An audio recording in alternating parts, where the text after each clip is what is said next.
YouTube, what is going on? It's your boy Buddha, back in the building for another last Cloudia video, character review, how to build and showcase. We've got Mikasa Ackerman in the building, everybody. Pretty epic adventure getting her, building her up. You guys saw the live streams earlier last week. We are starting this week, which will be giving us the part 2 update in the middle on Wednesday evening. However, we've still got a couple days, and your boy has fleshed out, gotten Mikasa up to where I'd like her to be in order to do a proper showcase, show off what she can do, how to build, explain to you guys what kinds of skills are going to work real well on her. That's what we're going to take a look at in this video today. But you guys should know by now how we start off the 5-star showcases. We've got level 110, we've got 120 out of 120 board, 90 SC, plus all the bonus that we have. It is time to unlock the ward. We have plenty of souls, just like with Aaron you saw. We've got 800 souls at this point, 200 for the ward, and then 600 for Awakenings 5 and 6 when and if we'd like to do that. But we're just going to start out with this right here, because for me this is the true final step to maxing out a 5-star character, making them ready to show off their performance. We see that her ward gives all units thunder damage plus 1%, which over time will accumulate and be definitely worth it in the long run. So very nice. We've got the board filled out right there, and you can see the nice little Pride ward stamp.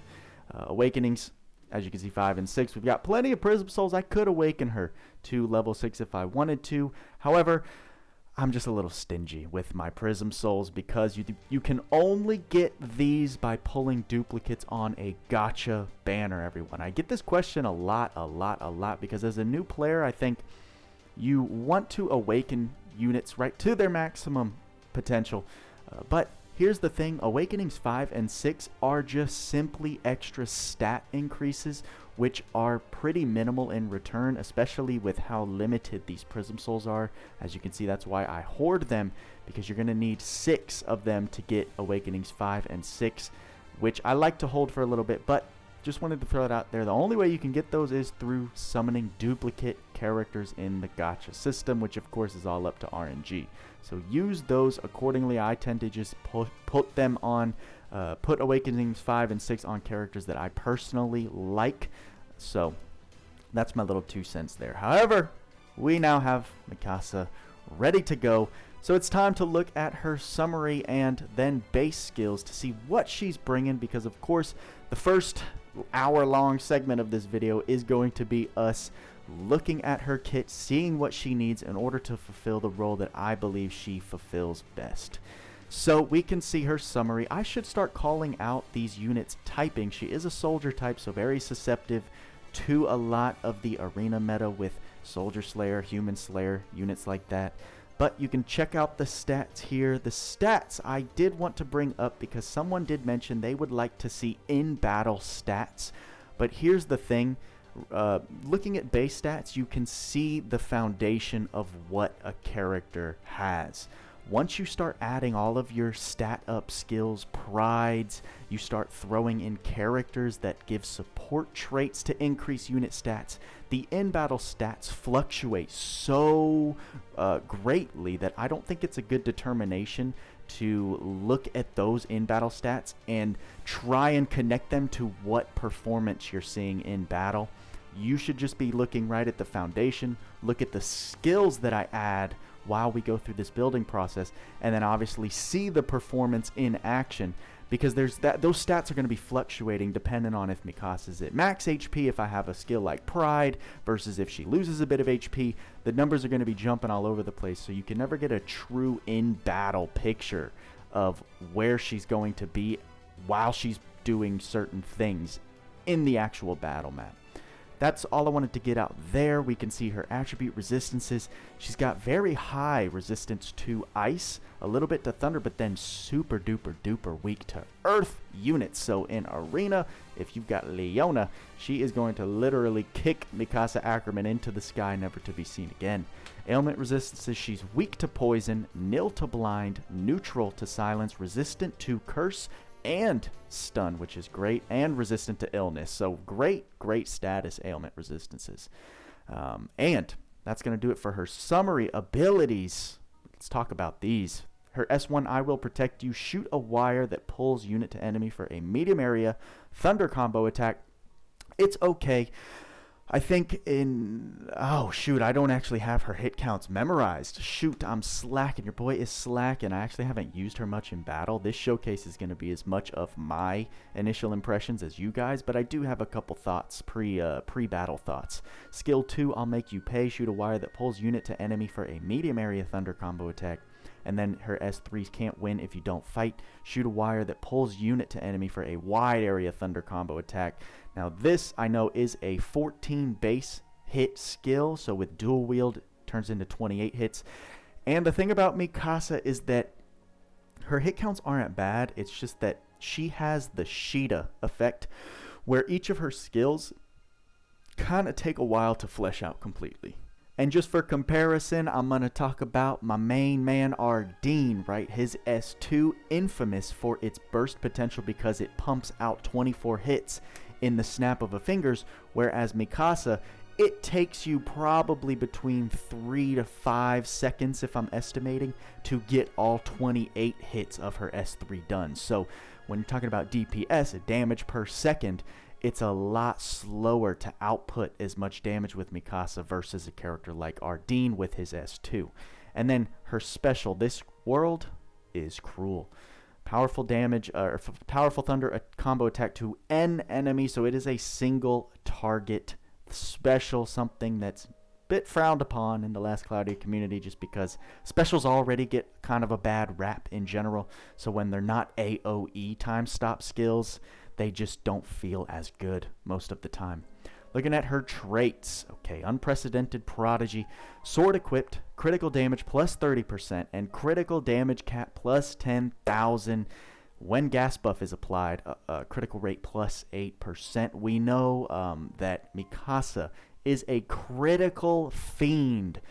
And here's the thing, while in the past I have talked so much smack, other people have talked so much smack about our disdain for critical cap conditionals, it works a lot better in Mikasa's case. 1, because she's a dual wield unit, surprise surprise, and 2, because she already deals some great base damage within her white damage numbers. So the fact that she then gets an extra 10,000 boosted from her critical allows us to kind of look at Mikasa in a new way to build her, even though I think myself and a lot of veterans aren't the biggest fans of conditional damage output, right? It's not secured. You have to make sure to build her with crit. That's exactly what makes Mikasa a little bit more fun than our typical DPS, is that as we're going to see, we want to focus a lot of crit. The closer we can get to 100% crit rate, the better Mikasa is going to perform overall, which just gives a little bit of a fresh approach to building her as a traditional DPS unit. And then Dormant Power is her trait 2. When close to death, apply buffs to unit that nullify physical damage taken for 7 seconds and nullify flinch from physical attacks for 7 seconds. Restore 1 stock of a skill's SCT once per wave. Now the fact that that is a period, actually I think Tweaks has brought that up in the podcast before, and even in the info reveal video that we both did together. So, and I haven't even really paid attention. So I'm actually curious to see if that restore 1 skill stock of skills SCT once per wave, if that's essentially quick trigger. I imagine it is. And I think we'll find out in battle, but feel free to drop a comment right now if you have confirmed that restore 1 stock of a skills SCT, that's just quick trigger every single wave. It's unrelated to that first part of her trait 2. The trait 2, obviously, we look at and think arena. And don't worry, just like with Aaron's video, we are going to take a look at Mikasa in arena towards the end of the video, so make sure to stick around to see that. We'll see how your Buddha does with her and his shoddy arena building techniques. So, all in all, we've looked at her summary. We could tell already Mikasa is a DPS, physical DPS unit. So, her build format is going to follow the standard However, let's not get into that until we look at her base skills to see what she's going to need, right? So to start off, we look at the stat ups: Fighting Spirit 4, Resolve up 5, Critical up 3. We want to make sure and throw the other critical ups, all the critical ups. She's going to want all the critical ups, spoiler alert. And it's nice that she comes with the most expensive skill in terms of critical ups, that being a 7 SC save with critical up 3. Advanced Staying Vital is going to help with that critical hit power. Proud Force, nice that she comes with that HP sustain right out of the gate. Auto Haste, very, very nice. We like that. And you might be thinking, dang, she only comes with Auto Haste, not Auto Brave, Auto Crit. Well, we'll get to that later. Don't fret. We then have Pride 2. So best believe I'm probably going to throw on Pride just to add that extra 20% HP at, 20% STR at max HP, because the fact that we're going to be building Mikasa so heavy on crit is going to synchronize so well with Proud Force that you can bet Mikasa is going to be at max HP probably 90% of the time. So Pride is going to be active, which is great. Ardor, she also has another 10% crit at max HP. Gale Force is pretty cool. Max HP, SCT, recovery speed plus 10%. You can see that they've given her and are hinting that Mikasa is going to work very well with at max HP skills, since her critical is going to synchronize with Proud Force so well. Thunder Mega Drive, great extra damage cap, and Thunder Physical and Special Percentage. Thunder Attack Raise. Thunder Enhance is the first time we're seeing a damage mod that gives all Thunder damage and skill damage. They did soft nerf it in the info reveal showcase. It showed two 15%, but they then changed it to a 10% for Thunder Attack, and then kept that 15% for skill damage. But all in all, Mikasa's getting plus 25% Thunder damage basically from this when related to her skills, which is great. Thunder Critical Raise, critical rate of Thunder attacks plus 5%, and critical power plus 50%. Great, we're getting more critical, which is amazing. Pose of Glory, the best pose for your PDPS in my opinion, so love to see it. Sky High 2, I'm going to try and pay attention, but I don't recognize her skills picking enemies up into the air to activate Sky High when I'm thinking back to when I've used her. But I guess I'll try and pay attention when we take her into these battles. Still a great little damage multiplier that we will definitely take. Reverse Cross. Now, I've seen a couple people get this skill confused. This is physical attacks from behind. Crit rate plus 5% and crit power plus 50%. I think there's another skill that is a percentage chance for frontal attacks to then turn into behind attacks or backstab attacks. That's not this skill. This skill just gives us these extra benefits when we are attacking from behind.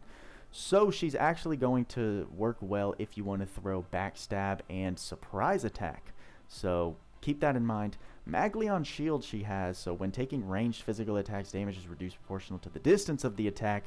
I'm assuming this was given to her with the thought of tanking Roy S3s in Arena, because I mean, this is a little bit of physical damage reduction sustain, but this is about all we get in terms of Mikasa's survivability and damage reduction taken. And it doesn't really make sense to me. It doesn't really line up with anything she does in the anime or the manga, but the only reason I can see them giving this to her is so that she can tank maybe a little better in Arena. But still, I mean, Roy just is so ridiculous with his nukes. Dual wield, she comes with innately, of course. These are all dual wield units and great SC save. Sword High boosts some more damage multipliers that will definitely take 9 SC that we're getting there. And then she has Break Boost and Destroyer. Greatly boost break. I think Destroyer is a plus 100% additive break. Actually, I can check that, so I'm not giving you wrong information. It's plus 75% break damage. So if you want to go ahead and make her a little more of a breaker, give her the skill breaker and play with that a bit. I know Tweaks has tested it. It's about the same level as Ardene's break when he is in his break stance. So she can definitely serve to be a great addition in, let's say, multiplayer. If you've got some other very above average breakers, she's going to fit very well in helping break those bosses that much more quickly. Nothing too standoutish in terms of her break, but definitely I'd say above average and useful to have, obviously, as a physical DPS unit. Extra weakness attack, a unique skill that we've only seen on a handful of units. Chance of extra attack during killer/slayer or attribute weakness attack. Mikasa works very, very, very well when you are taking on enemies that are weak to thunder. So this is obviously going to synchronize well with that, and it's also going to help if you have a slayer taught to her. Because if you noticed, I didn't call out yet, she comes with no slayers, no special boost. So you will need to add those to her kit, reserve an extra 15 SC. But when you do apply it, extra weakness attack is going to come into effect. And then we move on to the unique skills to the AOT units. Snap Blade. Now here's the thing, just like I mentioned in my Aaron video, this is a 1% chance for this buff to be lost during physical attacks. It's synchronized well with Aaron because you need that damage a bit more on him, and so his low hit counts allow for that 1% chance to even be less of an occurrence. However, with Mikasa, because her hit counts are a bit higher, they do take a lot longer to flesh out. You are going to see this buff lost way more with Mikasa than like Aaron, for example. However, even when she loses this buff, it's still not crippling. She doesn't become useless at that point. She still has some great damage and damage cap modifiers in her kit. Things like Thunder Mega Drive, she has that critical cap 100, like, you know, that doesn't go away. So she can still deal great damage even when she loses this buff. So it's in your best interest to think of Snap Blade as extra damage on top, right? Just allows Mikasa to be real bursty, and then if she loses it, she then kind of becomes her baseline performance level. Change Blade, so that's what gives you the buff back when you do lose Snap Blade. Scout Regiment, we've seen before.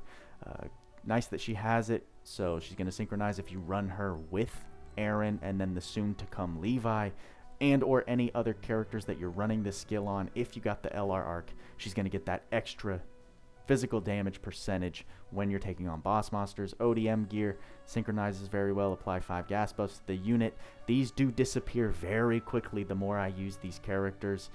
Not the biggest fan of how they structured these gas buffs, but I get it because of how fast it makes them, because of how quickly they can get to the enemy.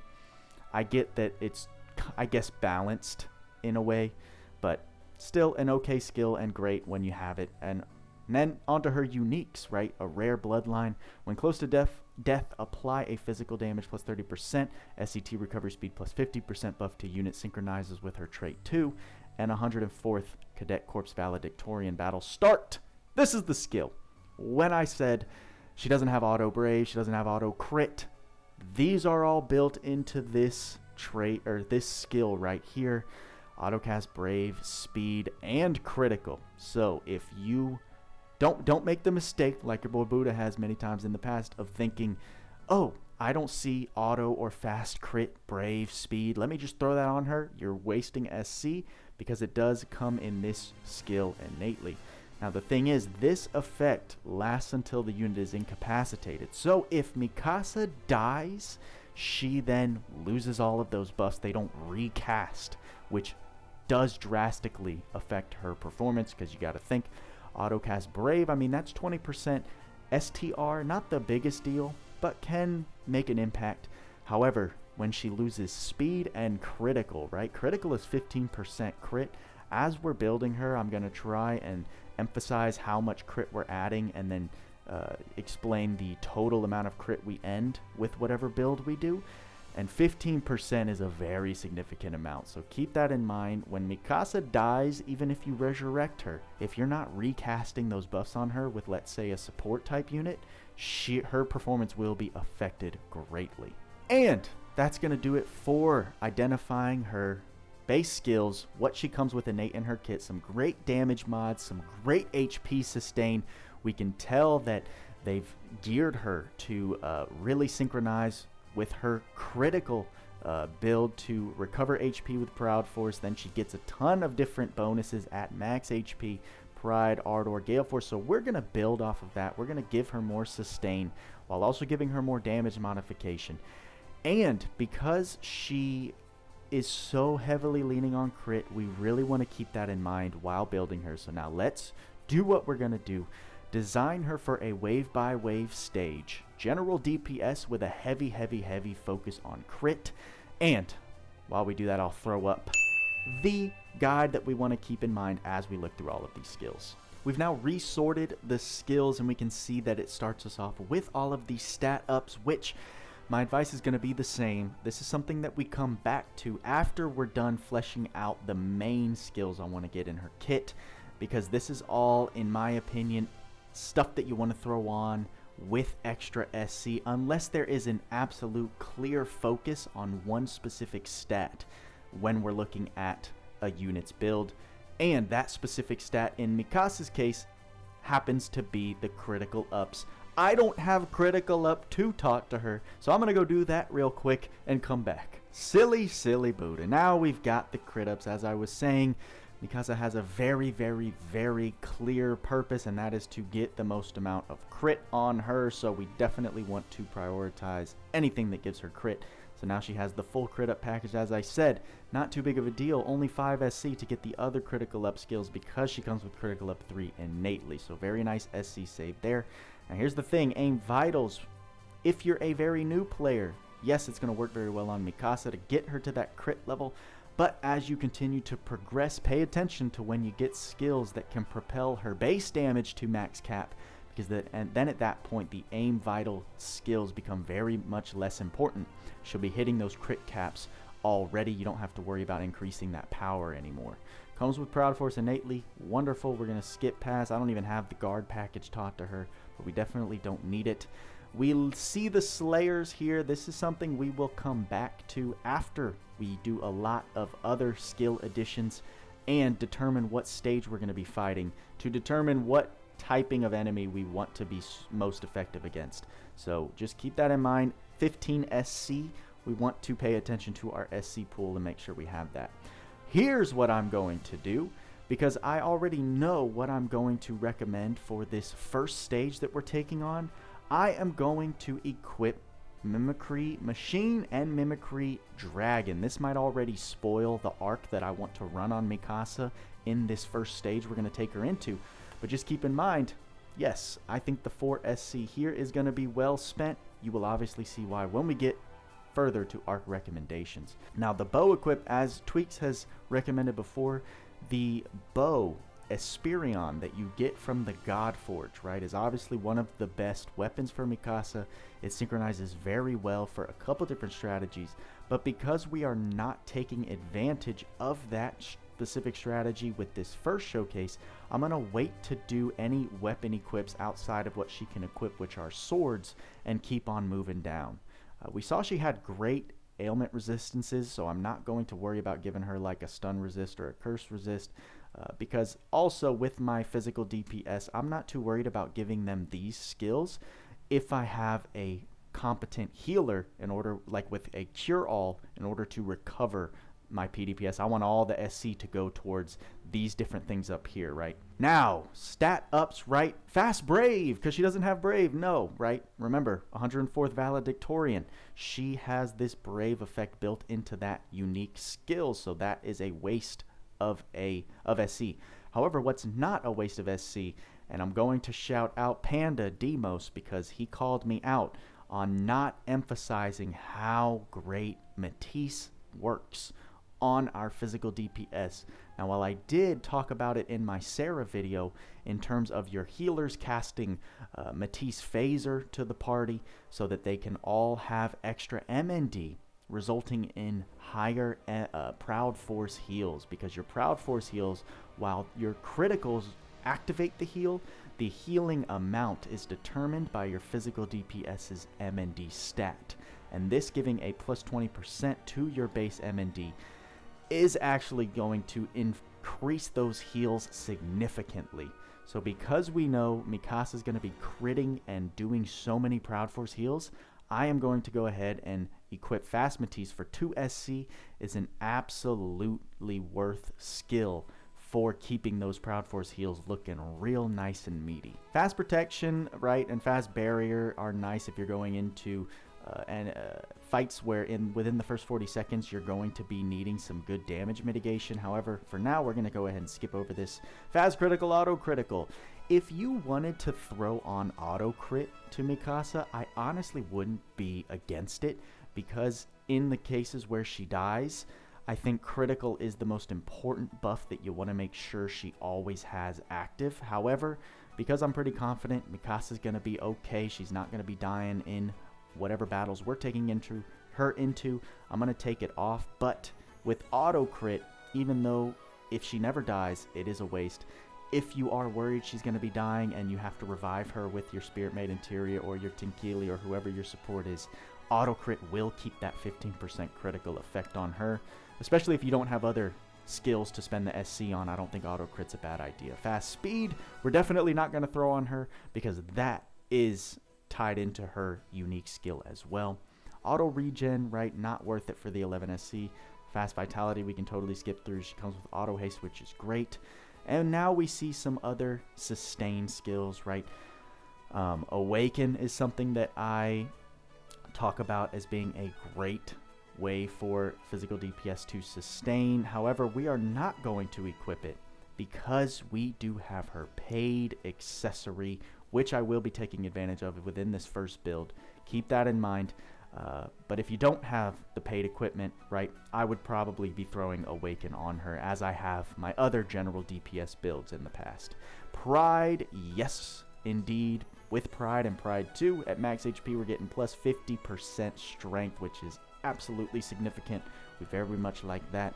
And Ardor, Flying Shadow, if you want to equip this, I think I'm going to do it, because she syncs so well with at max HP builds that giving her extra movement speed for 4 SC, I am not against it at all.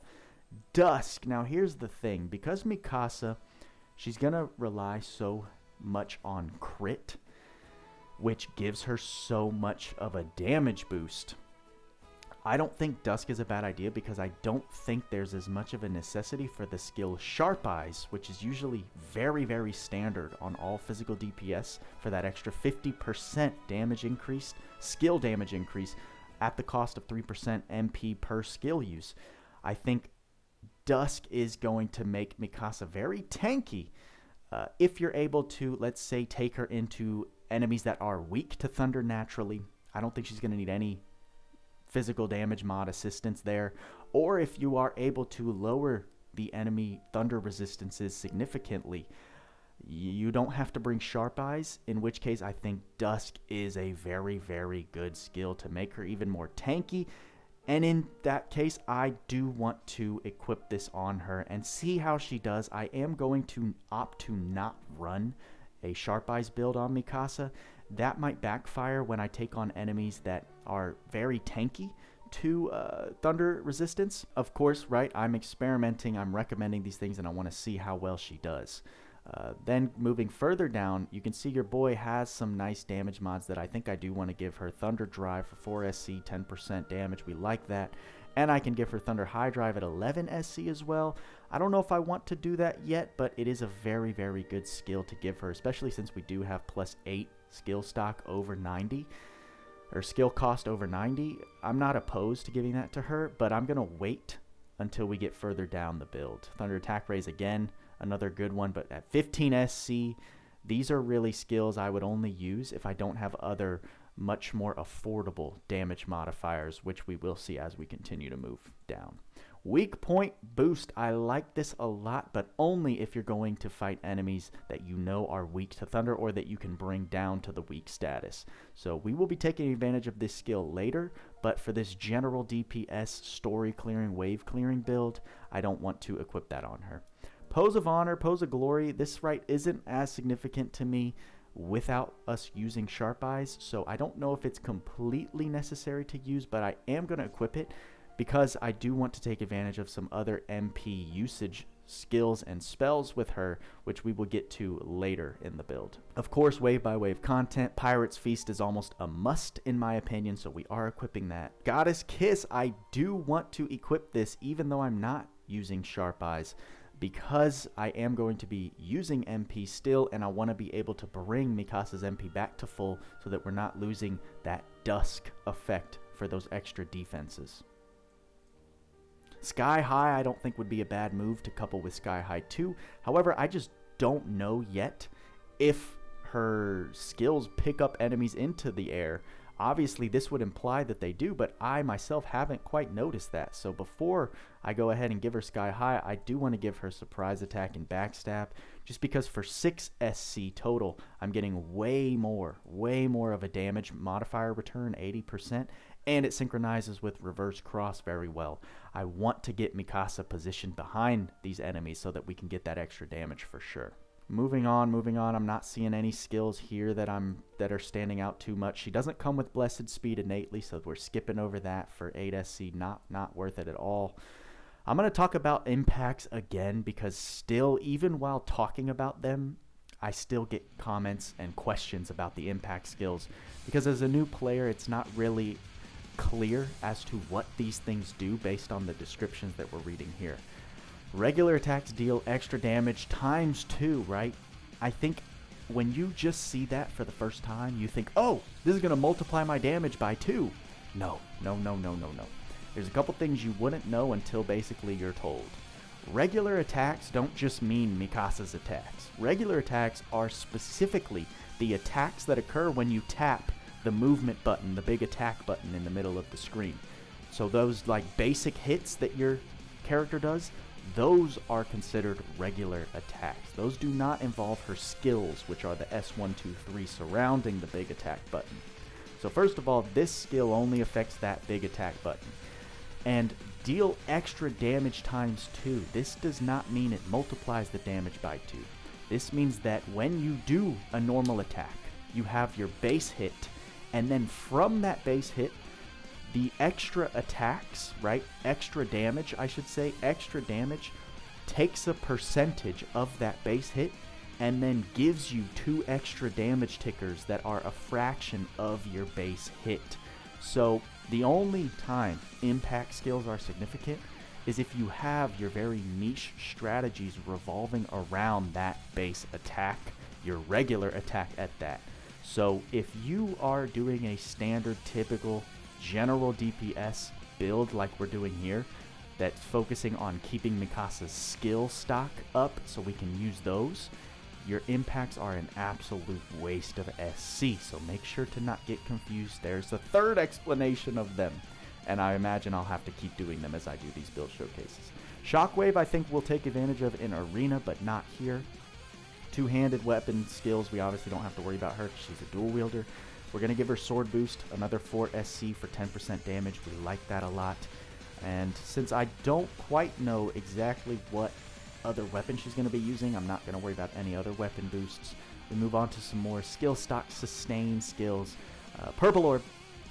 I'm going to go ahead and give this skill a shout because I got a comment that kind of irked me a little bit that said, oh, well, Purple Orb's not viable for free to play or new players. Yes, I know that. I'm pretty confident I've done a good job in explaining that Purple Orb is a very, very limited skill. You had to be around her in the DMC collab to get it. But what I'm not going to do is shy away from using these OP skills that I have because I want to show how potent they are so that anyone who doesn't have them can be on the lookout for skills that look like them moving forward. And if you have these types of skills and you're not using them, you now realize that they are extremely good and you should probably invest in whatever arc you have to get this skill taught to your units. And if you don't have them, you then have 11 SC to use on other skills that I'd recommend, right? Skill Stock 1 and Stock Skill 2, which are very much more accessible on general SSR arcs. Right? Those aren't bad ideas to use. Your skill charges, if you don't have Pirate's Feast quite accessible to you, these are very much more accessible on a lot of other arcs. So, right, use your SC as you need. I'm just giving you a reference build to show you how I like to use PDPS units and show you why these certain skills enhance the performance. And you should be on the lookout and maybe reserve your crystals to try and summon for these types of skills when you see them. But that's enough ranting there. We're also going to give Mikasa skill charge 1 so that she has some form of skill stock on wave 1, and then from wave 2 and onward, Pirate's Feast is going to increase all of those amounts by to their fullest. I'm going to skip over Decoy because I'm confident that Mikasa's not going to be dying. However, if you are struggling, Decoy is always a great skill to have. If you are taking on battles that are for sure going to like wipe your team with maybe an ultimate, Decoy's going to bring them all back, and maybe you can make a comeback and end up winning the battle. Determination, I don't think is a bad idea to give to Mikasa. Now, here's the thing. I'm actually going to look this up right now. Okay, so I was going to say, since Proud Force does its passive heals off of the MND stat, I was wondering if the heal coming from Determination is also determined by your MND stat, but based on Lake's Goldmine website, that doesn't seem to be the case. It seems like that HP recovered is only 10% of your max HP pool. So it might actually be worth it if you're going to run Determination to then stack some HP ups on Mikasa so that that's a bigger amount healed, which could potentially save you from like a boss ultimate. These types of skills, when taking lethal damage, those are the only things that can recover some HP. If like a multiplayer boss is doing their ultimate attack, their special attack, which time stops, right? No one can do anything. You gotta wait for the whole attack to play out.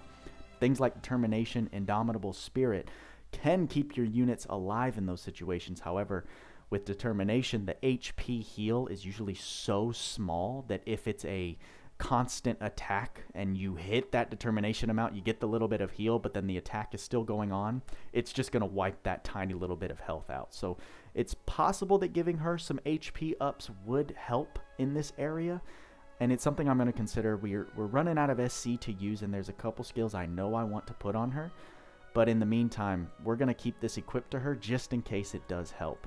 Especially because with Mikasa, we don't want her to die. We want to keep her alive as long as possible. Skipping over Sharp Eyes, this may backfire on me.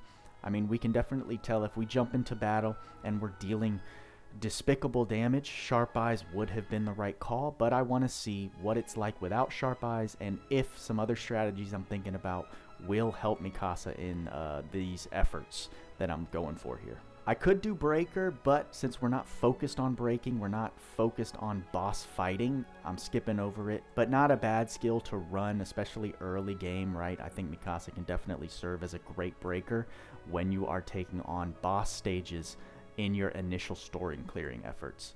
Berserker, a 30% physical attack damage increase. However, with that HP decrease, it won't hurt if this is the only damage mod you have, because she's going to be able to heal up to her max HP very easily with those Proud Force heals. However, in this case, because I don't think we need the extra damage mod that heavily, I'm going to go ahead and skip over that so that we're not countering our at max HP efforts. Skipping over everything here. We don't need any limited collab skills other than what we've already used. And that looks like we're done in terms of passive skills. So we've still got, what, 19 SC that we can use. I'm going to go ahead and jump over to the magic spells. WAP, I don't think is a bad idea, right? Or Honey Elixir, because I think with Goddess Kiss, and if we equip some Thunder element weapons on her, she can heal ridiculous amounts of MP with that regular attack damage she's able to output. So I think she's going to be a great WAP or HE battery, and especially self caster if that's what you want to do. But we're not going to go ahead and do that. We want Giga Weak. This is a limited skill from the UR Theopolis, so it's not accessible to everyone.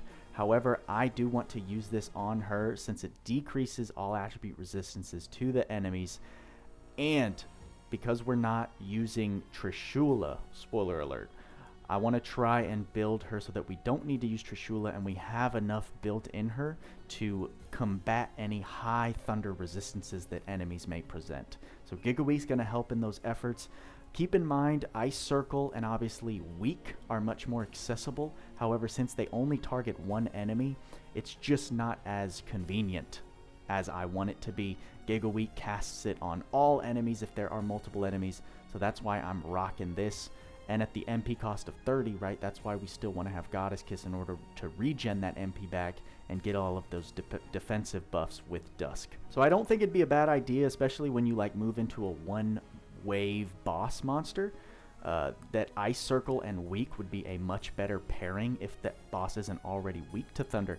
However, since this is a general build, I'm just going to keep Giga Weak on her. This would work a lot better on a support unit, but since we're going to be running her solo in our first stage, that's why I'm giving her this spell right here.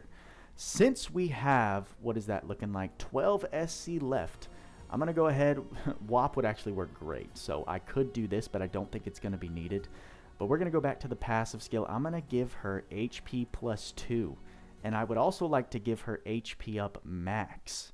Actually, I think that's what I'm going to do. I'll be right back. I'm going to teach her HP +2, and oh no, no, Buddha. So this is actually why I like doing these build videos with you guys in the video, so you can see my thought process and I can explain things as I make changes. So originally I was thinking, you know, HP ups with that extra 12 SC would have worked really well. HP +2, HP up max, and then I was just going to do HP up 2 to fill in that last 3 SC. However, here's what we're going to do, because I just remembered, beginning of the build, I said, remember that 15 SC for your Slayers, and in the particular battle we're taking her into, I definitely want to give her the appropriate Slayer to take on that last wave. So we're going to take off HP +2, hope that we have enough sustain and defensive capability where we don't need that extra HP. And now we have 12. We're going to need to recoup 3 SC because I want to make sure and do God Slayer plus Special Boost. So, right, we need another 3 SC. So now we get to going back to the drawing board. So I think Flying Shadow here is going to be what we are able to take off. Even though, as you can see above me, speed is definitely something you want these physical DPS characters to have in order to close that gap and get them into position to launch their skills off more quickly than not. The nice thing about these Attack on Titan units, and something I mentioned in my Aaron build video, is that with that gas buff mechanic, especially for the type of content we're going to be seeing here, they have enough speed built into them already with those gas buffs, so I think we can very freely take that off. We now have the extra SC to put Special Boost on, and we've still got 1 left over, which we can actually substitute and give her high-speed shopkeep, which I have not taught her like a fool. Oh, look at that. It's like nothing ever happened, and now we have high-speed shopkeep taught to her.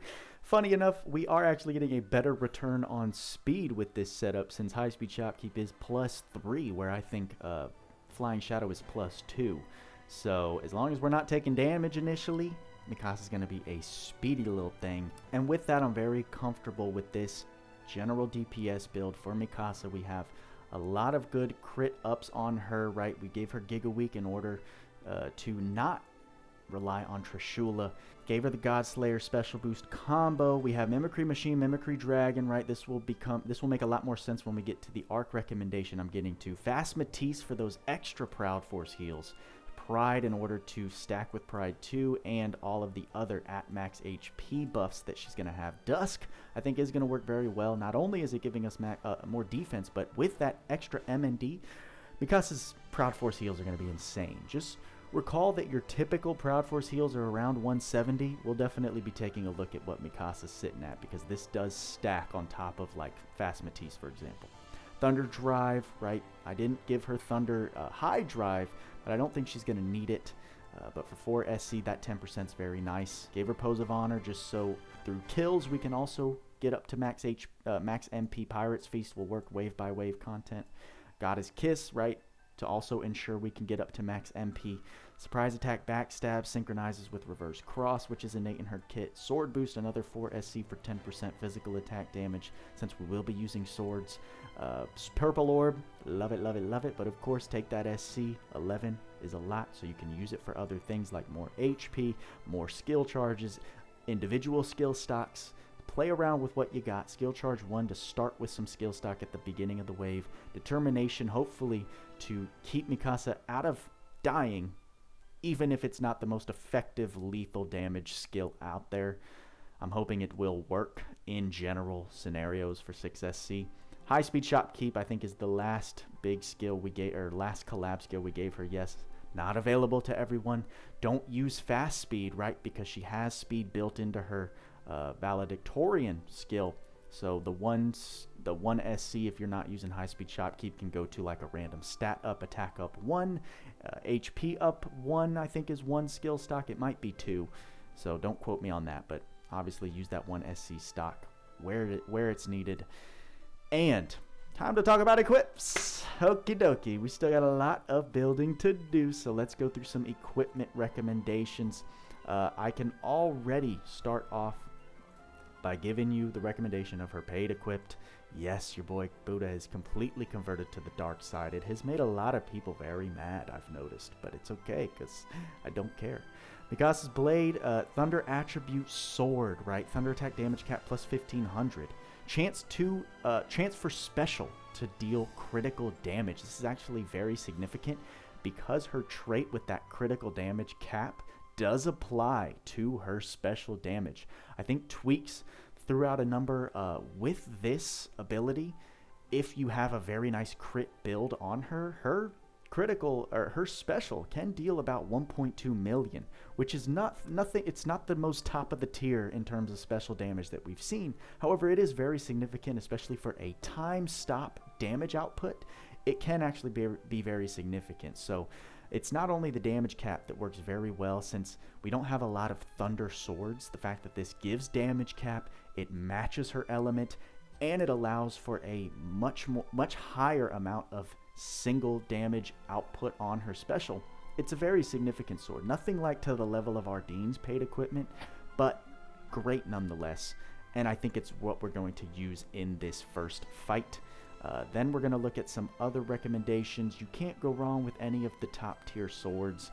Scarlet Blade, Sword of the Lost Souls, Pure Blade Muramasa for that extra physical damage percentage. Sword of the Lost Souls is going to work very well on her as well, acting as the Trishula to special attacks. And then, of course, more damage cap on dual wield units. Always good as long as you're reaching those damage caps. Trishula is not a bad idea on her when you're taking on general content. You're not focused on one specific type of fight. Obviously, Trishula is going to make her not worry about any enemies that have any type of thunder attribute resistance. However, if you're fighting physically immune resistant enemies, or physically immune enemies, then Mikasa's going to struggle. So you need some magic DPS in those scenarios, but Trishula continuing to be one of, if not the best weapon for all physical elemental attackers. Star Sword Lometis is a skill I think you get early on, and for Mikasa, for you early game players, not bad at all. Critical rate plus 5%. I forgot. I think we'll do it at the end. Once I get the Ark on her, we'll tally up how much crit she has in the build, just to show you how much even 5% crit might not seem like a lot, but how much that adds up to in the final build that we're going to be looking at. So definitely a recommendation if you don't have a lot of your end game gear. Galdician Thunderclap, another one of our thunder swords. Not the best stats it gives, however the trait works very well if you are taking Mikasa into a fight and you don't have a lot of end game gear. When physically attacking with opponent's weakest attribute, damage plus 10%, right, gonna help Mikasa reach those damage caps against weak enemies that much more easy, especially for early game players. Twin Blade is a thunder sword that also was released during an event. I think it was during the Swimsuit Alice event, so it's not accessible now, but if you have it, just because you were playing very casually on and off at that time, always look to pair thunder matching or element matching weapons with their respective units. Voltage Blade Zal's another great option if you were playing during the Shift Lance Veil event. Physical attack damage plus 8%, thunder attribute, 150 strength, 17 defense. We're not going to be mad at that. Moving on into other weapons, if you want to use it with Mikasa, she can innately equip machines. So we have a couple options. They are collab exclusive. I think the first one I saw was Cavalier right here. Regular attacks deal extra thunder damage, which is okay. It's fine. Overture was the AER from the phone booth arc. Thunder at physical attack damage plus 20%, and then Mecha Dragon Veldis physical attack / special have a chance to deal extra thunder damage. This is fine, right? Like I said, any weapons that match with Mikasa's element are going to be beneficial. However, I'm really on the lookout for critical chance increases, and I'm not seeing a ton of options which is why I do want to go ahead and I'm not going to equip this in her build specifically, but I do want to equip, actually shoot, as her secondary weapon. I think it would be useful in order to get the extra crit rate, since that is what we really want. I think that's what I'm going to have to do. I'm going to take off Pose of Honor because we should have plenty of MP regen with our normal attacks that I can then take that to SC. We're going to give her Bow Equip because I think the best in-slot secondary weapon we can give Mikasa is the bow from the God Forge. And also there is an early game bow that's going to work very well with her. Famed Bow Kinarigo is the only other bow that gives critical rate plus 3%. I lied because here's Blazing Bow, but this is a very early easy game. This is a very early game easy to acquire bow that you can get to add extra critical on top of her. So definitely take advantage of that if you have it and you're not able to get the end game bow Experion, that's how you say it, which is going to give us plus 5%. If I have this at plus 40 enhanced, it would give us plus 8%, and it also gives her Slayer damage to beasts, birds, and fish. So one of, if not, I think the best secondary equip for Mikasa, and definitely what we're going to be running to mainly get that extra critical percent. Moving on to accessories. Here is why I didn't use the skill Awaken in our skill build, and that's because we have access to Mikasa's Scarf. Near death, very greatly restore HP, STR, defense, mind plus 50%, and boost movement speed. That is literally the Awaken effect, and those don't stack on top of each other. You don't get this proc, and then if she drops to low health again, Awaken procs. No, they happen at the same time, and since these effects overlap with each other, it's a wash if you have both of these. So since we do have the paid equip, we're going to use it. Continuous protection effect. That's another reason I didn't use fast protection. So some more damage mitigation to Mikasa. And then HP plus 10%, of course, synchronizes well with determination. So that 10%, it's not super significant, but it is something rather than nothing. So gives her some extra defensiveness, basically, within that accessory. And gives her more resistance and to curse and stun, pushing her up to the nil status. We like that. Great. Both of her paid accessories are very good. They're not our Dean level, but they are very good, and they can save you a lot of SC if you have them. And in terms of the final accessory, I am going to recommend any of your standard physical DPS, AERs, or accessories in general are going to work. Mithril Relief, extra damage and movement speed. Hail Sovereign's Ring, extra damage cap. Speed Shoes for more movement speed, right? Things that I've definitely recommended before. However, in Mikasa's case, we're going to swap ODM gear, more movement speed, physical attack damage to bosses. Very nice, we like that. But what I am going to recommend, and something everyone is going to have access to very early game, if I can find it, is the Deadly Choker. I believe this is the only accessory to give critical rate percentage, and even though it's only plus 3%, you might think it will make a difference when we add up all of her critical rate percentage. So boom, we like it.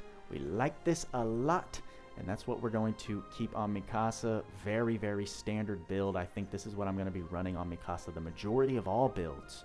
So we're going to go ahead and hit confirm, which wraps up the unit build. Time to move on to the Ark selections and then take her into her first fight to see how she does solo, general DPS style. Chapter 6-9, Encroaching Dead. You guys have seen me run all of my physical DPS units in this stage to test them out because of the different obstacles it offers. But before we see how she does in this stage, we're going to check out the Ark recommendations. The Ark I'm going to be running on her just because I want to see how it works and how I feel like it will benefit her is Mecha Dragon Veldios. Let's take a look at the Ark traits. So regular attacks have a chance to deal inflict a thunder resistance -20 debuff. God, I wish this was when skills are used. I mean, that would have made it just insanely broken, but this is going to synchronize very well. So with Giga Week and this potential buff being applied, we can get -40 thunder resistance to any enemies, which is why I'm not running Trishula, and hopefully that will make an impact when we take on heavily thunder resistant enemies. When unit is both machine and dragon type, which are the mimicries that we used, critical rate plus 5%, critical damage plus 20%, continuous physical attack damage plus 10%, and then effect furthered if the enemy is weak to thunder. So if we're able to push enemies into the weak status, Mikasa's then getting a plus 20% physical damage boost, plus the 5% crit rate and 20% crit damage. So I think Mega Dragon Velios is definitely a good option and something I want to run to cover multiple things to help out Mikasa, right? Thunder resistance debuffing, more crit rate, more physical percentage damage, and some nice stats to put on top of her. Some nice STR, 359, pretty good HP for an SSR Arc 2700, 2782. Not a lot of my MND, which kind of hurts her regen, but she's making up for that in a lot of other areas, so I'm not too worried about it. Some other Ark recommendations. The main one that I think will be your best option because of how it synchronizes with Mikasa's kit so well is something that Tweaks has talked about before, Heaven's Bow Star-Lord, the Ark trait. When a bow is equipped, critical rate plus 10%. I think that's by far the most crit rate we see added from an Ark trait. And it synchronizes extremely well with Brave Bow Experion. When you have it at plus 40, with this Ark, you're getting plus 18% crit, which is very significant. Damage against weakness is plus 25%, so if you are taking on enemies that are weak to thunder, you're then getting plus 25% damage. And I can't remember, someone talked about it, but I didn't confirm if this also applies to physical or Slayer damage as well. So if you are Slayer effective against an enemy, does that plus 25% damage apply? If someone knows the answer, drop it in the comments. And then grants extra attack for each critical. Why this is so good is because Mikasa is going to be... You can reach damn near close to 100% crit with this Ark. And so if she's critting on every single hit that she does just about, you're getting an extra attack that's neutral typing, so no enemies resist it, and it's 25% of the total damage. Just to put into perspective, Mikasa's crit cap is going to be anywhere between 30,000 and 40,000, so you're talking about 6,000 to 8,000 extra damage off of all of her hits, right? So if you're dealing a 30,000 damage crit, you are now dealing an effective 36,000 plus damage off of each critical hit, which is just great. Bumps up her total damage output by an insane amount. So that's why this Ark is so good on her. And something else I want to call out for any newbies out there, Beast Hunter, one of the best Arks in the entire game for other reasons, also works extremely well on Mikasa. When Beast, Bird, Fish, or Dragon is present, movement speed is boosted and STR plus 20%, that's fine. But when Bow is equipped, right, if you're using Kiniargo, or however you say that, or if you have Experion and you don't have some other really key Arks that we just looked at, super potent damage plus 25%, so the same thing, I think super potent damage, shoot, I don't actually know. That might be another wording for like super effective damage that we just saw on Heaven's Bow, but it is an extra 25% to, I know, weak enemies at that, possibly Slayers, again, I haven't confirmed. And then when facing one enemy, critical rate plus 7%. So when you get into those boss waves, or if you're able to take out the rest of the mobs and there's one enemy left, you're getting an extra 7%, which is very significant, obviously, for Mikasa, for all the reasons we've already discussed. So Beast Hunter, great Ark to use if you are lacking some other main ones. And other Arks to recommend, it's just the long list of physical DPS Arks that I've already mentioned. Anything to help boost her damage amount, anything to give her cap. People are probably going to flame me for not talking about Icy Guardian. However, the thing with Icy Guardian is that all of the other skills we looked at, they help add to her critical rate, which to me is more important on Mikasa than just physical than just like extra attacks or critical damage. Icy Guardian gives her that extra critical damage, so it's going to work very well if you're struggling to reach cap. This will definitely help propel her crit caps to being reached on your account. But then the extra ice attacks that pop off of your crits, yes, of course it will work very well with Mikasa, but it's not helping her achieve those crits. And also, Icy Guardian has always had the drawback that since the extra attacks are of the ice element, they are subject to enemies that are resistant to ice. So for those reasons, I actually like the other 3 arcs I recommended more than Icy Guardian. I would prioritize using those above this. It's maybe possible that my math might prove that opinion wrong. Like, I don't know, I haven't done the actual damage calcs to see how much potential damage you're getting out of this versus the other ones. It's just kind of the, satisfaction factor of these other arcs that you can see giving her more crit rate that I personally like more. But of course, feel free to let me know what you think in the comments. But with that all being said, those are the Ark recommendations I'm going to go ahead and give you. We've got her general DPS build, heavily focused on crit. We've got a lot of equipment. Let me tally up her total crit rate here. So with all of those efforts to stack crit on Mikasa, we still only ended up with a total potential 74% critical rate.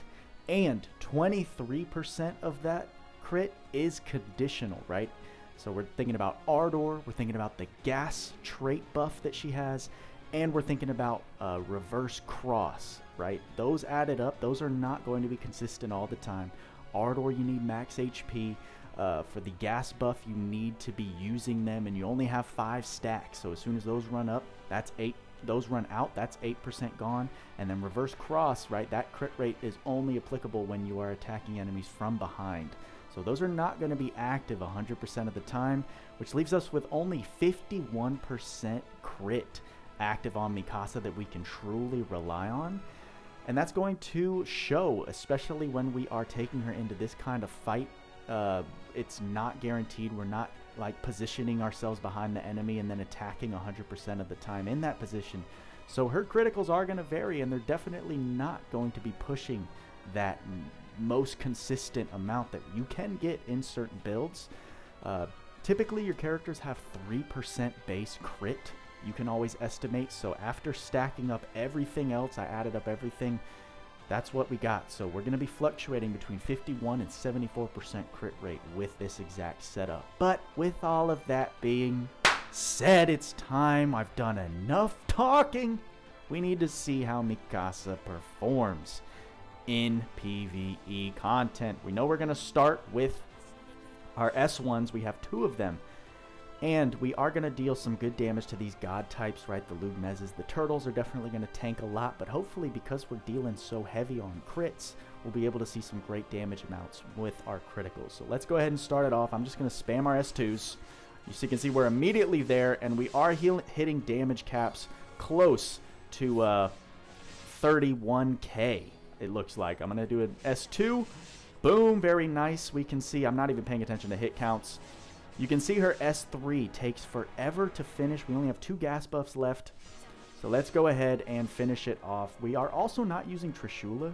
So with these enemies' thunder resistances, we got to take into account. I should probably be casting Giga Weak towards the beginning of these fights, which is what I'm going to do. Because let's check it out. Let's check it out. What are we rocking with, right? 25 resistance to thunder, neutral to thunder, neutral, and 80 resistance to thunder. So we're going to target this ogre. We're going to cast Giga Weak, and then we're going to normal attack to hopefully get that thunder down buff on him. So let's go ahead. Hopefully we're not going to get flinched out too much. We're going to see. We got the thunder res buff already. So let's go ahead and start doing some attacks. Not reaching any damage caps like I'd like, but we are able to clear through these waves pretty substantially. I haven't even been paying attention to our Proud Force heals, so let's go ahead and see what those look like. Let's do the same thing, same process. Let's find the most heavily resistant thunder enemy. Looks like 25 there, and everyone else is neutral. I'm actually not too concerned. I'm just going to do a Giga Weak, and then we're going to start spamming S3s. So Giga Weak, it's going to take a second to cast, then we go ahead and get flinched out, because that's what happens. But yeah, we can see those Proud Force heals are reaching 400, which is insane sustain, everybody. Mikasa's going to have no problem getting up to max HP as long as you're building for crit and you've got some good mind buffs on her. So a Dawn Ogre, again, with that 80 resistance, we're going to do the same thing, Giga Weak, and then just start doing normal attacks to hopefully see that we're going to see that thunder debuff happen on him. But of course, right, it's not a huge percentage. Oh, we got it on one of them. Just the wrong enemy. There we go. It's on, so let's go ahead and do the same thing. Because her animations are so long, as we can see, it takes a while for the whole damage to play out, and she can get flinched very easily, especially when there are a lot of enemies launching multiple attacks. Luckily, with the damage mitigation we have, she's doing just fine. Now, here's the thing with these guys. They are heavily resistant to thunder, 50 each, and I believe the main boss is going to buff himself to then go to an even higher resistance to all attributes. So Giga Week's going to be super important, and then we want to make sure to target the boss, Loug Zeus, right here. So Giga Week, we're going to try and get that damage resist, or that attribute lowering on him, which I think it has. Yeah, it has it. So let's go ahead and try to start doing some damage with Mikasa. Very difficult. As you can see with these enemies, it flinches her out of her attacks very easily. We may get fainted here, which will be tough, but we are seeing some nice damage caps. We did just lose our, what's it called? We lost our, we have no gas buffs. We lost our snap blades, and Mikasa's actually performing a lot. It is not looking too good for her. Let's go ahead, target Loug Zeus, who I believe is about to lose the thunder debuff. So before he's able to do that, I targeted the wrong Loug Zeus, by the way. We're going to do this. This world is cruel, and see some very nice, see, look at this, beautiful damage on the special with some good crits. I think Heaven's Bow Starlord would have been the better. Oh, and see, now we're fainted. So now hopefully we can survive the onslaught, survive until we're going to have Awaken proc, or not Awaken. We had from her, what's it called? We had her Scarf activate, and so unfortunately, we just lost our, what's it called? We lost our, oh my god, is that 1,000 Proud Force heals? We lost our physical immune buff, and we are not looking good, y'all. We are not looking good. Because of how much she loses, although we're back at full health. If she can get attacks off, she's looking very pretty. But without like speed buffs, without her gas buffs, we are struggling hardcore against these enemies, everyone. Although there we go, we're making a comeback here. As we're able to take one of these guys out at a time, they become a lot more manageable. Ooh, that's not good. The more they get these spells off, we're gonna get fainted again potentially, and then I think it will be game over. If we get fainted again, it will definitely be game over. We can see that the damage is just not there. I'm going to go ahead and use this right here just to get some extra defensive stats. We're going to try and do a Giga Week. And this guy is just going crazy on us.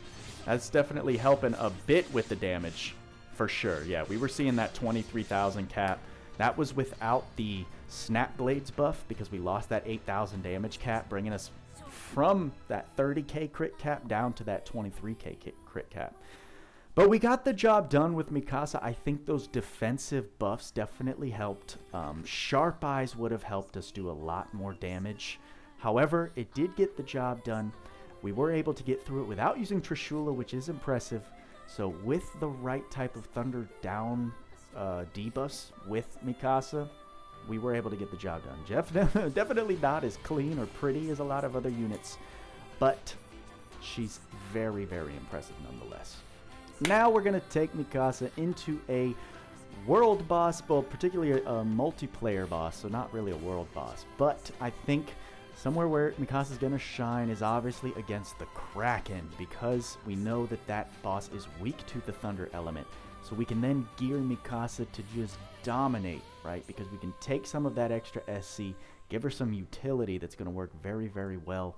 So I'm going to go ahead and show you what I have changed. She does have Winry's Apple Pie, because I think we're going to be in a position, especially with pickup groups, where we need that extra skill charge in case the other teammates maybe go down, or if they can't quite deal enough damage and we have to be the sole DPS. We're going to need to have multiple ways to charge our skill stocks up. So I'm bringing WAP as a default, as a backup.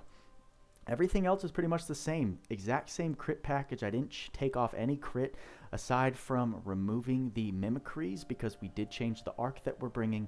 But of course, we still have Fish Slayer, Special Boost Bow Equip. Everything else here is the same. Still have Pride. Still have Dusk, especially to tank some of the Kraken's special attacks that it does. Still have Thunder Drive for that 10% damage. Weak point boost we now have.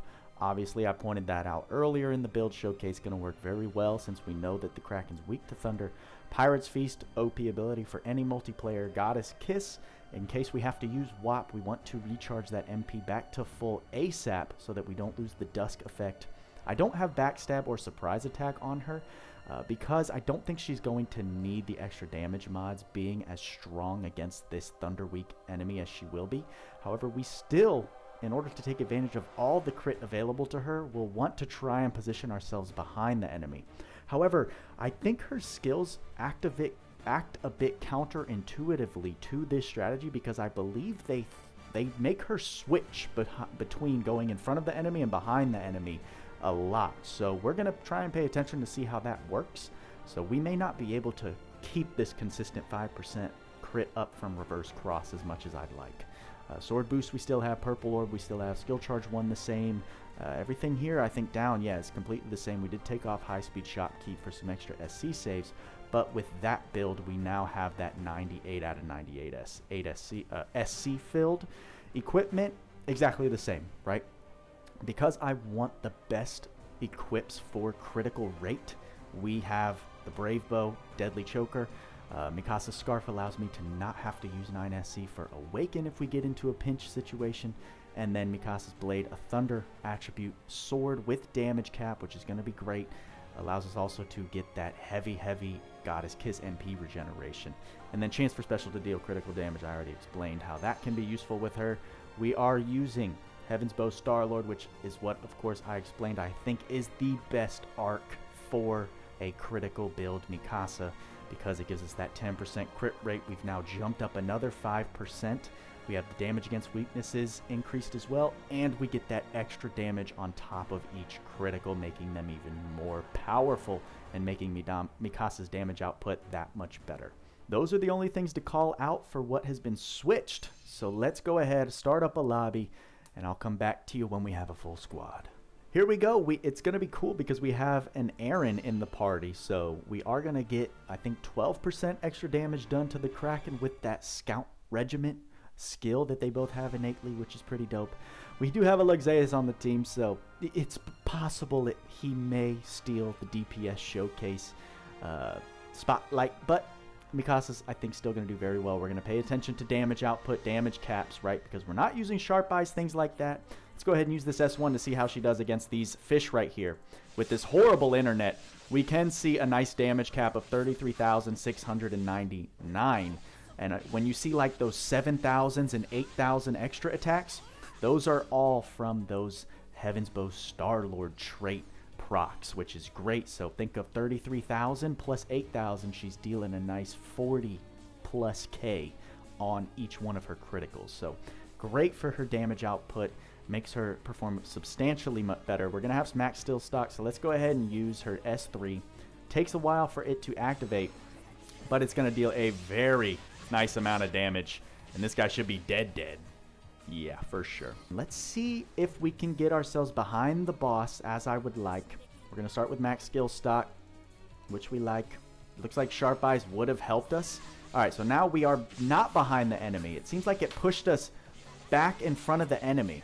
If you notice, her S, it seems like her S2, no, see, all of her skills reposition her by a lot, which is really unfortunate. Looks like we did lose, no, we haven't. Did we lose the Snap Blade buff? I cannot tell right now. This guy is, I think those 22,000s are from us, so we potentially lost the Snap Blade buff. I really cannot tell. I think we're also out of gas buffs as well. So it is a problem. That is definitely a problem. No, because those 33,699s are from us. It's just very hard to determine which damage is ours. Maybe you guys will be better at that. Look at that. We did recover very well. We are very, very invulnerable right now. And I think we're going to easily be able to deal the damage to take out this guy, although Aaron got the spotlight. Good for him. Very cool to see Aaron in a multiplayer match. I think he does great damage here. He works very well if you don't have a Mikasa. And I think Mikasa did a fantastic job. She was able to have a very solid performance. She tanked that boss's ultimate like a champ, the tidal wave, especially with that dusk buff that we had available to her, and I think we had max MP as well. Got ourselves an egg sack, which is always a good time, and very pleased with her performance there. Very solid, able to tank, deal a lot of damage. Very good if you're taking on enemies that are weak to thunder. Okay, YouTube, we're gonna try our hand at another arena showcase for a specific character. I've talked about why Mikasa's kit looks very interesting for arena, specifically because of her trait 2, that ability to go into her invulnerability state against physical type attackers. Makes her very appealing for this physical burst DPS meta. There has been a little bit of a shift, a campaign led by, I think, Jawline, Zero, DK. Some of these guys have discovered that Maja and some other very niche specific units can actually deal some ample magic damage. So we gotta watch out for that, because her trait 2 does not protect her against that. But the fact that she can go physically immune against physical type attackers, while also then becoming physically flinch resistant, is going to be, I think, significant for a lot of scenarios, as long as we're able to pump out the damage that's possible with Mikasa.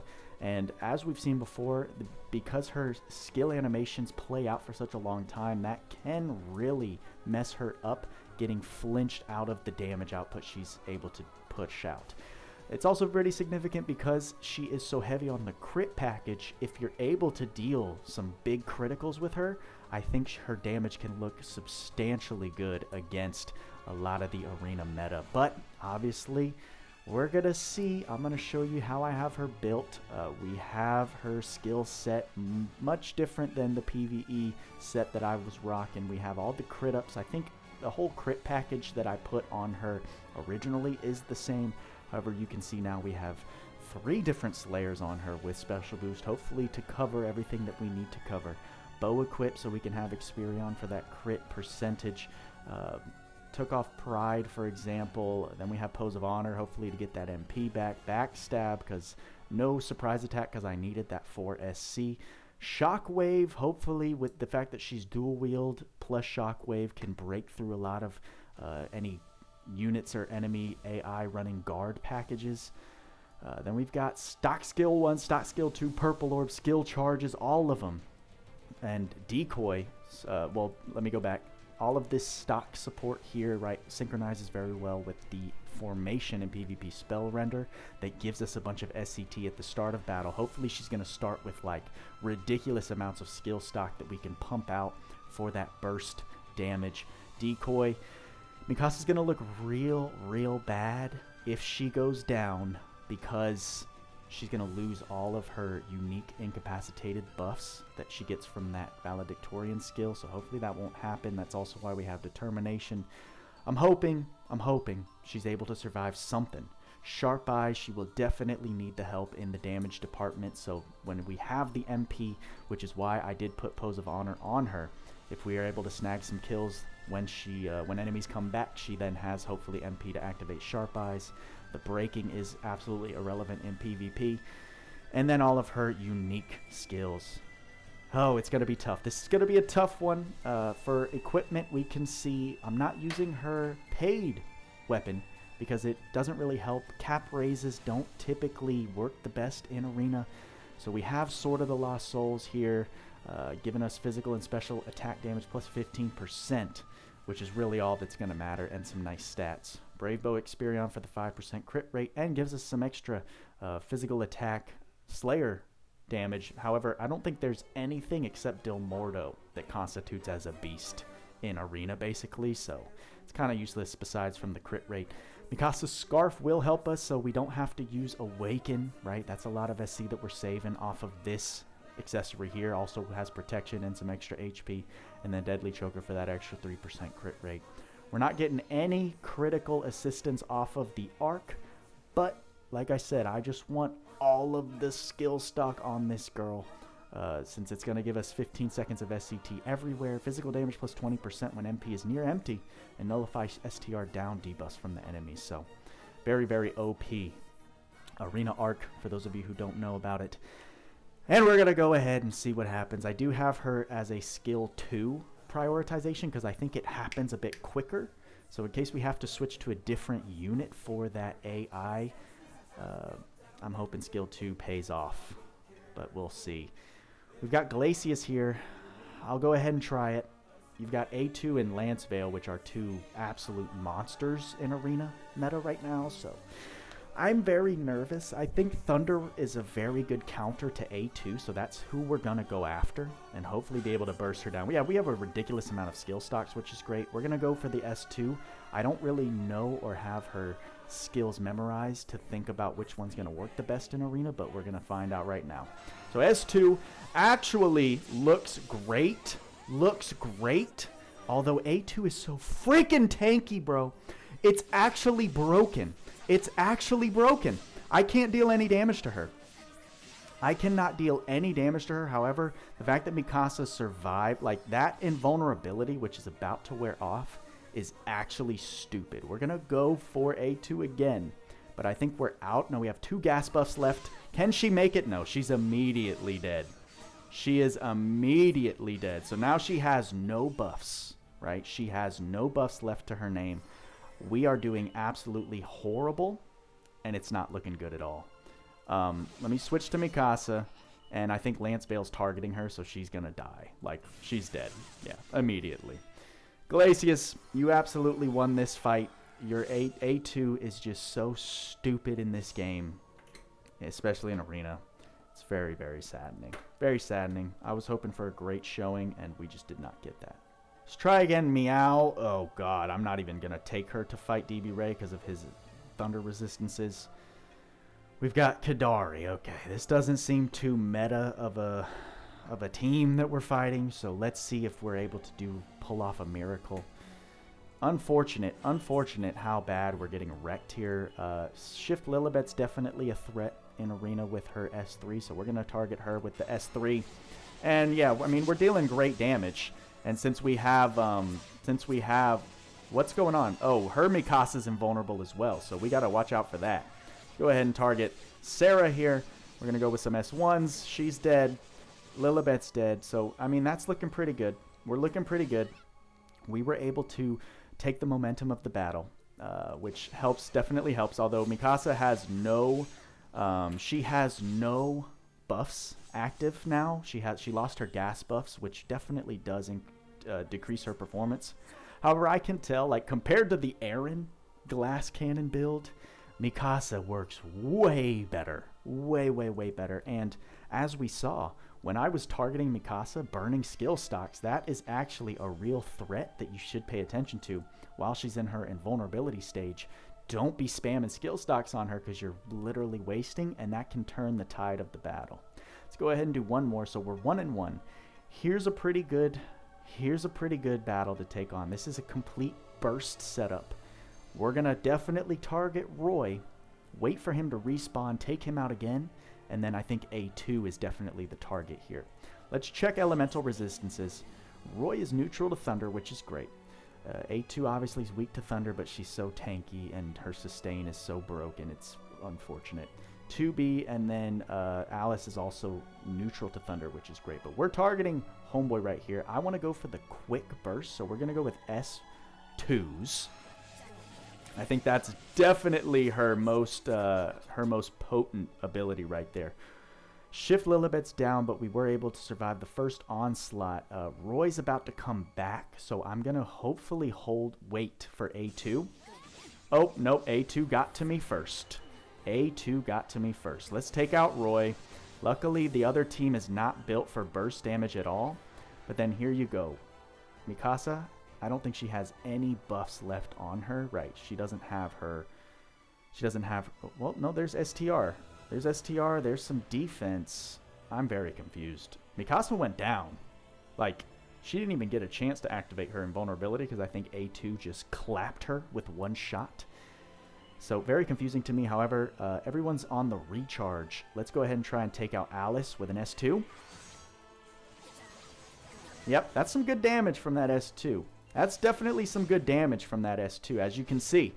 I mean, we're getting good crits, good crit caps. I saw from 2,000 to 4,000, and that's with dual wield, right? If you can be dealing 4,000 to 8,000 per hit, you're looking real good in terms of damage. So Mikasa, in terms of damage output in the meta arena, is absolutely looking good. I think she's going to be a way more solid unit than anyone trying to run like Aaron, for example, especially in endgame. I don't think she has what she needs to truly survive in the arena meta and really make a difference, but she definitely holds her own. I'm going to do one more battle. Here's a good one. Icy Boy. We don't like this setup at all, and we know Lance Vale's super resistant to thunder attacks, so here's the plan. Hopefully our other characters, our other offense can take care of Lance Vale, but we're going to target Shift Zekis. And with Spell Render, even though we don't have any Slayer boosts to sorcerers, we can hopefully we can hold the momentum in terms of spell casting. I'm going to go ahead and do the S3. Homeboy is tanky. Homeboy's tanky, but she's dealing good damage. She's almost out of gas buffs, which is unfortunate. But she's dealing a lot of damage. She's dealing a lot of damage. Very tanky setup this guy has. Icy Boy, you annoying man. You annoying man. We're not hardly dealing any damage to this guy unless we get some crits off. Okay, but I think we were able to take Zekis out, which is good. So I think this Blizzard is ours. No, I wanted to get away. I wanted to get away, bro. Can I please get away? Nope. Nope, I'm not allowed. I'm not allowed to get away. This is actually really unfortunate because I think with this setup, the Gorm, Ruto, Lance Vale, we don't have the damage to take them out unless we were consistently able to keep Lance Vale dead and Zekis. I think we're pretty screwed here, and I don't like the whole Blizzard plus Lightning Gauge. Very good defensive strategy this guy has. Very good defensive strategy this guy has. Let's try and take out Lance Vale. Is he dead? I think he's dead. Interesting that Zekis is casting Anula Melf. I think that's in hopes to make the Thunder, the Lightning Gauge, activate its stun effect. But who we got here? We got Ruto, we got Gorm. That can be real bad if he gets an S2 and locks us. Although, as you can see, Mikasa, she has, like, no buffs on her at all, which is really unfortunate. Really unfortunate because it mitigates her damage by a really bad amount. What's going on with everyone else? I think we're going to need some save the days from some of our other DPS because it's pretty bad. It's pretty bad. Luckily, Shift Lilibet, I think, is going to deal a good amount of damage. Mikasa's dead. Once she dies, it's like game over, basically. There's so many Thunder Gauge spams. Icy Boy's actually winning. Yeah, we're screwed. We're screwed. We are essentially screwed. Oh, very frustrating, very frustrating. What's Zekis? Yeah, he has Thunder. He has 20 Thunder resistance, which doesn't help us at all. But I think it's game over. Yeah. Goodbye, Mikasa. 13,000 damage done to us. So Lance Vale is absolutely still the meta Thunder attacker in Arena. But I think, as we saw from the last two battles, Mikasa can definitely be a good DPS option if you have the appropriate coverage for her defensively. Wow, okay. Guys, there you go. That is Mikasa Ackerman, very weirdly positioned in landscape mode. I don't like all that gap up there. But your boy's just activating Salt because I was sucking at Arena. However, she is a fantastic unit, very fun to refocus our efforts in the building process to just stack as much critical on her to get the most out of her. I know Homeboy Tweaks was able to achieve a close to 100% crit build, which makes her look even crazier, but just more of a fun unit to use and definitely going to look real good if you're a new player starting out with her. She's able to deal great damage. She doesn't need Trishula in order to pump out enough damage. So as long as you get some good damage mods, some good crit rate raising skills on her, she's going to look just fine. And a bit of a fresh air than our typical just get all the damage mods, add some damage cap, get some sustain, and you're done. She's going to add a little bit of spice to your life if you get her on your account. I think she's definitely the underwhelming of the two when Levi comes. We don't even have Levi's information. That is just my speculation. We should be getting that tonight, so expect that info review tomorrow. And I think that's all I got for you this time. Guys, let me know your thoughts. If you have her, I think she's definitely an easy skip for anyone who's just trying to pull essentials on their account. But if you were able to get her, I think she's definitely worth investing in for multiple reasons that I've talked about in this video. Guys, like, subscribe, hit the bell notification. Turn on all notifications. Y'all know the drill. And with all that being said, y'all know what we say. Work hard, play harder. See you in the next video.